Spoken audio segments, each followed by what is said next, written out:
வேலூரில் உள்ள எம்பி கதிரானந்த் வீட்டிலும் அதேபோல அமைச்சர் துரைமுருகன் வீட்டிலும் சோதனை நடத்த சென்ற அமலாக்கத்துறை அதிகாரிகள் 6 மணி நேரத்திற்கு மேலாக காத்திருப்பதாக தகவல் வெளியாகியிருக்கிறது. துரைமுருகன் கதிரானந்த் என யாரும் இல்லாத நிலையில் அதிகாரிகள் சோதனை செய்வதற்காக காத்துக் கொண்டிருக்கிறார்கள். அதே சமயம் திமுகவுடைய நிர்வாகி பூஞ்சோலை சீனிவாசன் உட்பட அவருக்கு சொந்தமான இடங்களில் சோதனை நடைபெற்று வருகிறது. ஆனால் அமைச்சர் துரைமுருகன் அவரது வீட்டிலும் அதேபோல கதிரானந்த் அவரது எம்பி அவரது வீட்டிலும் யாரும் இல்லாத நிலையில் அதிகாரிகள் அங்கு காத்துக் கொண்டிருக்கின்றனர். கூடுதலான விவரங்களை தருவதற்காக செய்தியாளர் ஜான்சன் இணைப்பில். ஜான்சன், இப்ப அந்த அதிகாரிகள் காத்திருக்காங்க, வேற ஏதாவது நடவடிக்கை எடுப்பதற்கான வாய்ப்பு இருக்கா? வணக்கம் கோபால். தமிழக நீர்வளத்துறை மற்றும் கனிம சுரங்கத்துறை அமைச்சர் துரைமுருகன் வீட்டில் அமலாக்கத்துறையினர் இன்று சோதனை நடத்தி வருகின்றனர். அதாவது காட்பாடி காந்தி நகரில் உள்ள அமைச்சர் துரைமுருகன் வீடு மற்றும் கதிரானந்த் சொந்தமான பொறியியல் கல்லூரி வளாகம், அமைச்சரின் நம்பிக்கைக்குரிய பூஞ்சோலை சீனிவாசன் அவரது உறவினர் வீடு உட்பட 4 இடங்களில் சோதனை மேற்கொண்டு வருகின்றனர். அதாவது சோதனையில் பின்னணி என்னவென்றால், தமிழகத்தில் கடந்த 2019 ஆண்டு நடைபெற்ற நாடாளுமன்ற தேர்தலின் பொழுது வேலூர் நாடாளுமன்ற தொகுதி வேட்பாளராக திமுக பொதுச் செயலாளரும் துரைமுருகன் மகன் கதிரானந்த் போட்டியிட்டார். அவரை எதிர்த்து அதிமுக சார்பில் ஏசி சண்முகம் போட்டியிட்டார்.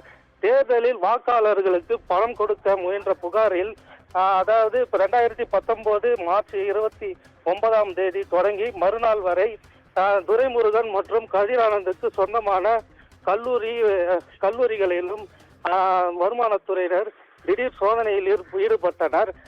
இந்த சோதனையில் அதாவது பூஞ்சோலை சீனிவாசன் வீட்டில் 11,51,800,000 ரூபாய் பறிமுதல் செய்யப்பட்டது. மக்களவை தேர்தல் வார்டு வாரியாக வாக்காளர் பட்டியல் விவரங்கள் கூடிய ஆவணங்கள் பறிமுதல் செய்யப்பட்டது. பறிமுதல் செய்யப்பட்ட பணத்தில் சுமார் 9 கோடி புத்தம் புதிய 200 ரூபாய் இருந்தது குறிப்பிடத்தக்கது. தேர்தல் நேரத்தில் புத்தம் புதிய ரூபாய் நோட்டுகள் காந்தி நகரில் உள்ள தேசிய மயமாக்கப்பட்ட வங்கியில் இருந்து பணம் பரிமாற்றம் செய்யப்பட்டது தெரிய வந்தது.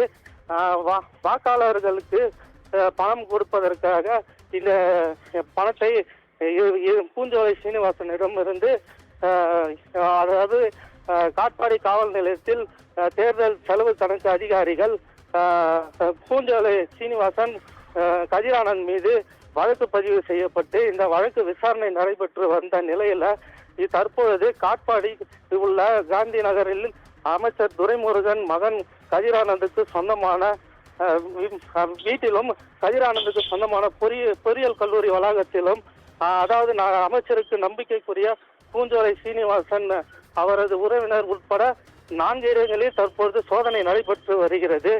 அதாவது தற்பொழுது வேலூர் நாடாளுமன்ற உறுப்பினர் கதிரானந்த் துபாய் சென்றுள்ள நிலையில் அவரது வீட்டில் அமலாக்கத்துறையினர் சோதனை செய்வதற்காக கடந்த 6 மணி நேரத்திற்கு மேலாக வீட்டின் வெளியே காத்து கிடந்த நிலையில தற்பொழுது கதிரானந்த் ஒப்புக்கொண்டுள்ளதாக கூறப்படுகிறது. அதாவது காட்பாடி பகுதி செயலாளர் வன்னியராஜ் அமலாக்கத்துறையினரிடம் போயிட்டு அமலாக்கத்துறையினர் இமெயில் மூலம் கதிரானந்திற்கு யாரை வைத்து சோதனை நடத்தலாம், யார் யார் உள்ளே செல்வது என தகவல் கொடுக்கும் பட்சத்தில் சோதனை நடத்தப்படும் என தெரிவித்துள்ளார் என்பது குறிப்பிடத்தக்கது.